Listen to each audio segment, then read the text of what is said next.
देशभरात नीट परीक्षा पेपरफुटी प्रकरणावरून संतापाची लाट उसळली असतानाच आता त्याचे पडसाद ठाण्यातही उमटू लागलेत। दिल्लीतील जंतर मंतर इथे आंदोलन करणाऱ्या विद्यार्थ्यांवर झालेल्या कथित लाठीचार्जच्या निषेधार्थ महाराष्ट्र नवनिर्माण सेनेनं ठाण्यात आंदोलन छेडलं। ठाणे महाविद्यालयासमोर मनसे नेते अविनाश जाधव यांच्या नेतृत्वाखाली विद्यार्थी आणि मनसे कार्यकर्त्यांनी जोरदार निदर्शनं केली।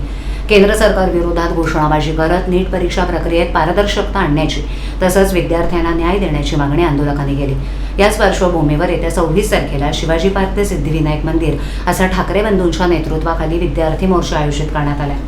या मोर्चामध्ये मोठ्या संख्येनं विद्यार्थी आणि पालकांनी सहभागी व्हावं असं आवाहन राज ठाकरे यांनी केलं। या आवाहनाला ठाण्यात किती प्रतिसाद मिळतो आणि अविनाश जाधव यांच्या माध्यमातून ठाण्यातील विद्यार्थी आणि पालकांना या मोर्चात सहभागी होण्यासाठी कशा प्रकारे प्रोत्साहित केलं जातं याकडे आता सगळ्यांचं लक्ष लागलंय। लाठीचार्ज देखील झालेला आहे। आपण देखील आता या विद्यार्थ्यांना पाठिंबा देण्यासाठी रस्त्यावर उतरलेला। मला असं वाटतं की आज ठाण्यामध्ये आम्ही हा विद्यार्थ्यांचं आंदोलन ठेवलेलं आहे। प्रचंड मोठ्या प्रमाणात ठाण्यातले तरुण विद्यार्थी इथे पोहोचलेले आहेत आणि मला असं वाटतं की एक वेळ होती की हे विद्यार्थी भारतीय जनता पक्षाचं मोदींचं सोशल मीडियावर प्रचार करायचे, परंतु आज एवढा तिरस्कार मोदींच्या बाबतीत या मुलांच्या मनात आहे की लहान लहान मुलं 17, 16, 18 वर्षाची मुलं येऊन काहीही बोलतायत। तर मला असं वाटतं ही त्यांची चीड आहे आणि ज्या पद्धतीने हे जर आवाज मागे ऐकलात तर तुम्हाला कळेल की या मुलांमध्ये काय चीड आहे। हे प्रत्येक कॉलेजच्या बाहेर चालू आहे, म्हणजे हे फक्त ठाणा कॉलेजच्या बाहेर नाही, तुम्ही जर बाकी इतर ठाण्यातल्या कॉलेजमध्ये गेलात तर तिथली ही परिस्थिती आहे। मुलांचे आई वडील विद्यार्थी हे सगळेच आता या आंदोलनामध्ये जॉईन झालेले आहेत। मी खात्रीने सांगतो जर लवकरात लवकर धर्मेंद्र प्रधानांच्या निलंबनाच्या बाबतीमध्ये किंवा राजीनाम्याच्या बाबतीत निर्णय झाला नाही तर या देशातलं सरकारही पडेल अशी परिस्थिती या देशात उद्भवली जाईल। आज सन्माननीय राजसाहेबांनी आणि उद्धव साहेबांनी देखील 26 तारखेला मोर्चा जाहीर केलेला आहे विद्यार्थ्यांसाठी।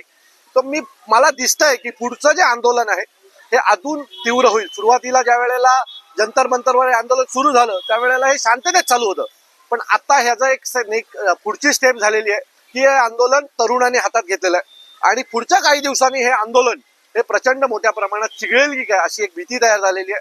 सो मला असं वाटतंय की मोदींनी तात्काळ धर्मेंद्र प्रधान यांचा राजीनामा घ्यावा, नाहीतर वेळ येईल की हे देश मोदींचा राजीनामा मागेल। पंतप्रधानांनी ट्विट देखील केलेलं आहे, जो कोण दोषी असेल त्यांना कारवाई करण्यात येईल। अहो, या पंतप्रधानांनी जर त्यांच्या आधीची भाषणं ऐकली, सरकारमध्ये नव्हते तर हेच मंत्री लोकांचे राजीनामे मागत होते।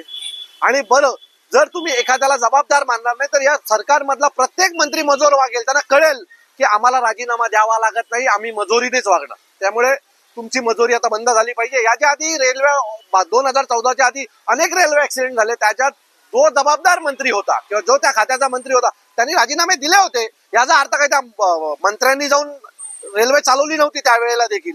सो ती एक नैतिक जबाबदारी असते। जर सरकार यश घेत आहे तर अपयशही सरकारनेच घेतलं पाहिजे आणि जर अपयश सरकार घेणार नसेल तर ही जी झेंझीज आहेत ना हे त्यांना अपयश देईल, एवढं नक्की। ठाकरे बंधू एकत्र आलेले आहेत।